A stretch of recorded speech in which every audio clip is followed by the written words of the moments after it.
kita berhenti pada standar dasar yaitu kemampuan membaca, sehingga orang luar menghakimi kita berpuluh-puluh tahun bahwa orang Indonesia itu tamat SD, tamat SMP, tamat SMA, S1, S2, S3, semua keahliannya bisa baca.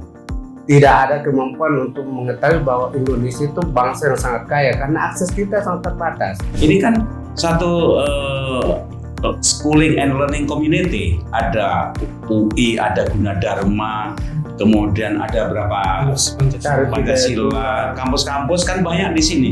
Kami ingin ini menjadi hub intellectual and cultural. Pak Kepala, bagaimana tantangan perpustakaan dengan dunia gadget digital, di mana orang sekarang mudah dan cepat mendapatkan informasi?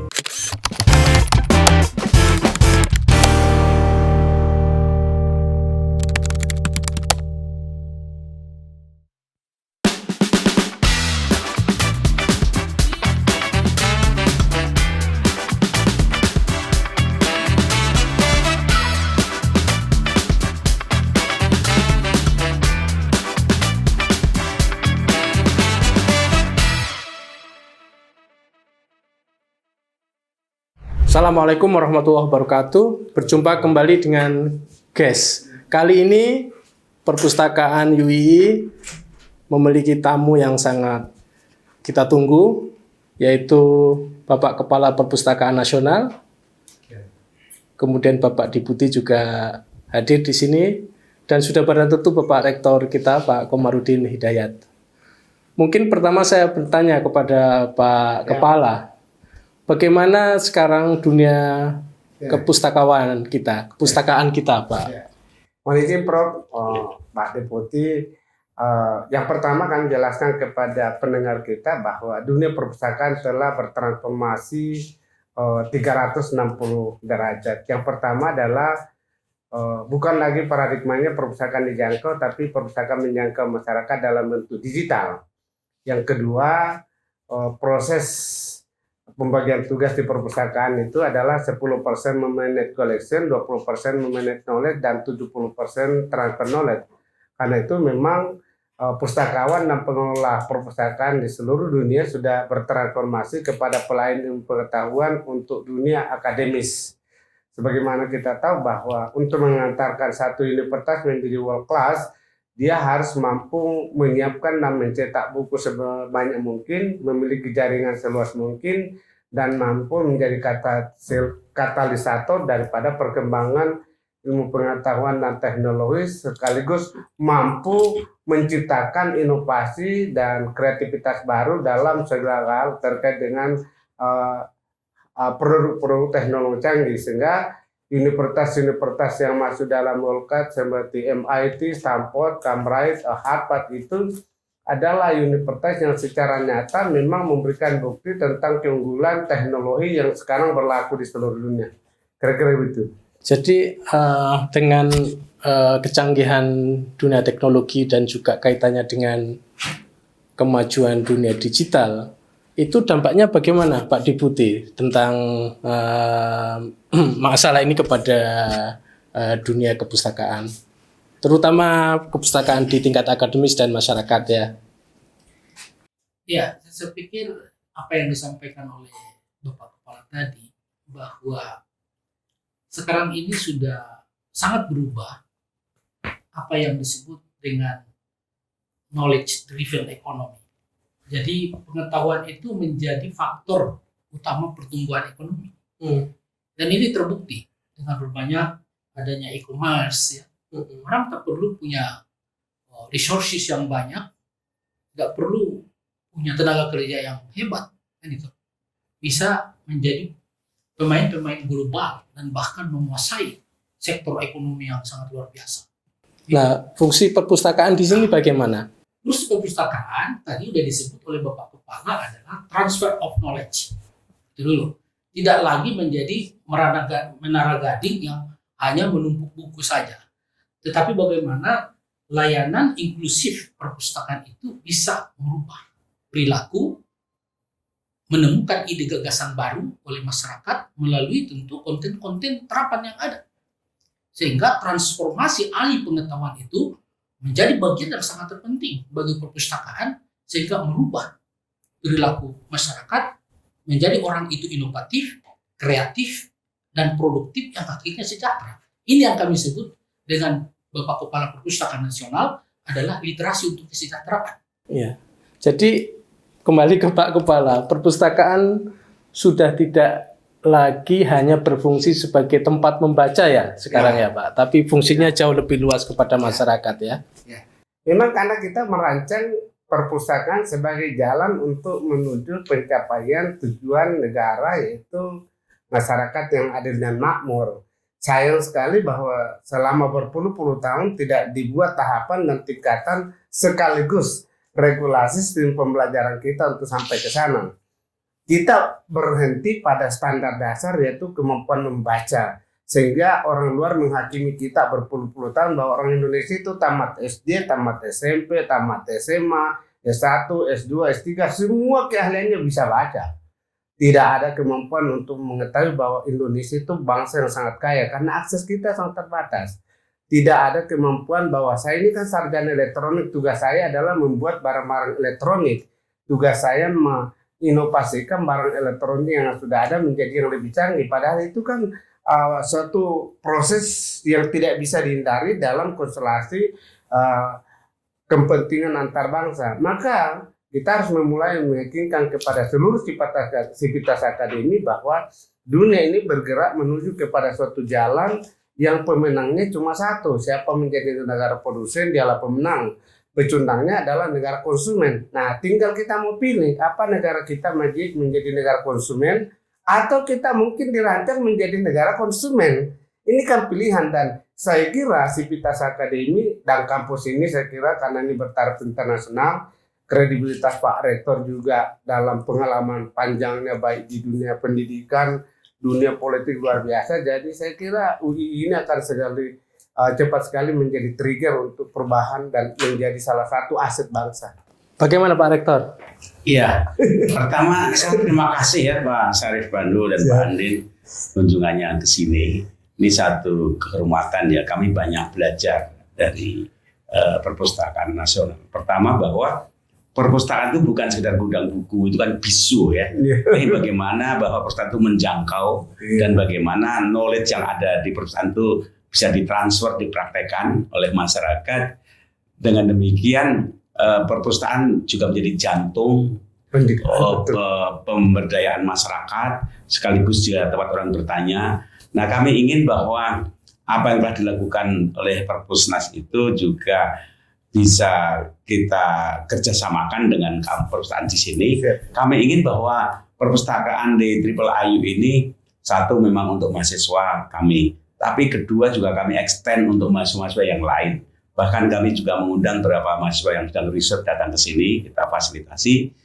Lebih dari itu, kita ingin bahwa perpustakaan ini juga tempat membaca, tempat diskusi, kita sediakan kafe, bahkan ada daycare, ada bacaan untuk anak-anak. Kami ingin bahwa masyarakat yang terdekat, daerah Depok sekitarnya, ini kan satu schooling and learning community. Ada UI, ada Gunadarma, kemudian ada berapa Pancasila, kampus-kampus kan banyak di sini. Kami ingin ini menjadi hub intellectual and cultural, intellectual hub bagi masyarakat sekitar, lebih lanjut lagi juga dunia. Jadi pluralitas yang ada di sini, mahasiswa datang dari berbagai provinsi, ditambah lagi pluralitas yang datang dari berbagai negara. Nah, ini kita ingin menjadikan laboratorium sekaligus juga apa yang memproduk new knowledge dan sebagai wahana mengenalkan Indonesia pada dunia. Dan bagaimana orang-orang asing itu mengenal Indonesia lewat komunitas di sini. Makanya lewat perpustakaan dan juga center-center yang lain, kita ingin ini menjadi satu komunitas yang kaya, yang civilized dan scientific community tumbuh di sini. Ya, satu lagi masing-masing untuk ketiga narasumber kita.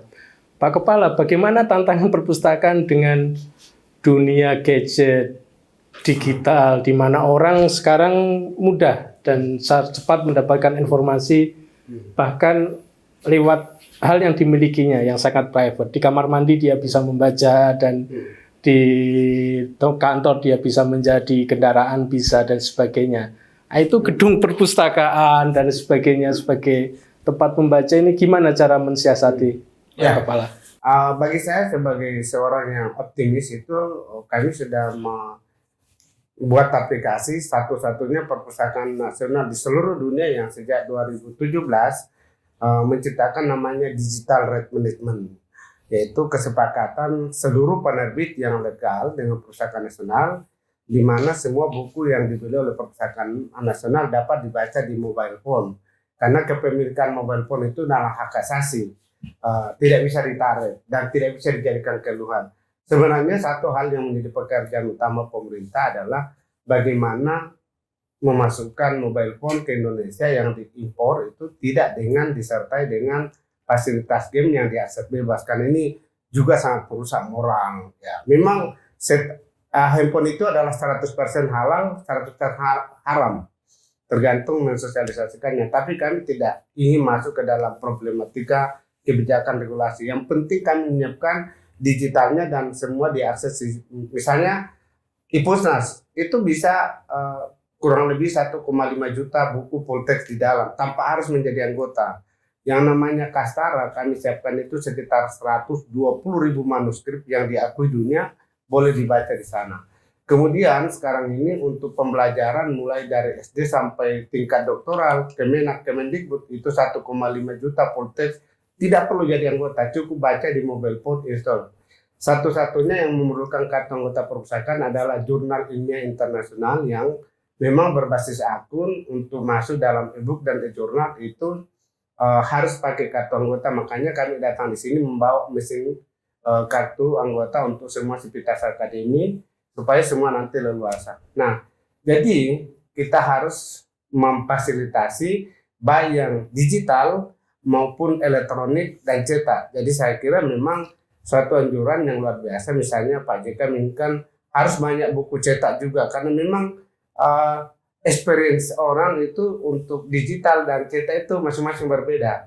Rata-rata generasi kita, saya itu sukanya baca buku cetak, Prof juga. Tapi kalau generasi yang kira-kira 80-an itu 90-an dia mesti digital. Gitu, Prof. Pak Deputi, tadi Bapak mengatakan soal transformasi digital dari yang digital menuju yang real. Itu kira-kira konkretnya bila dikaitkan dengan penumbuhan tradisi literasi di kalangan masyarakat. Tidak di Jakarta ya, karena perpustakaan nasional kan di Jakarta. Dan perpustakaan daerah-daerah itu kan saya kira ribuan. Itu bagaimana itu bisa mereka maju seperti perpustakaan nasional juga gitu. Ya, saya pikir secara faktual sekarang ini kan keberadaan teknologi informasi itu sebuah keniscayaan. Itu sangat betul, dan data menunjukkan itu 77,2% penetrasi internet masyarakat Indonesia itu jelas. 77,2%. Artinya apa? Bahwa ada sebuah perubahan perilaku di sana. Nah, termasuk perilaku berpengaruh kepada membangun kohesivitas misalnya. Nah, ini kalau kita lihat beberapa literatur ada namanya perilaku antisosial, kan itu ya, yang disebut dengan PADI. Orang dekat tapi jauh, orang jauh tapi dekat, kan itu ya. Ya, kita dekat sendiri juga di keluarga, mungkin ibunya main nonton drama Korea, si bapak main medsosnya, dan si anak main games. Ini kan membawa sebuah perilaku. Maka konsep transformasi perpustakaan ini adalah bagian dari melihat fenomena itu. Sehingga perlu hadir suatu ruang terbuka bagi masyarakat.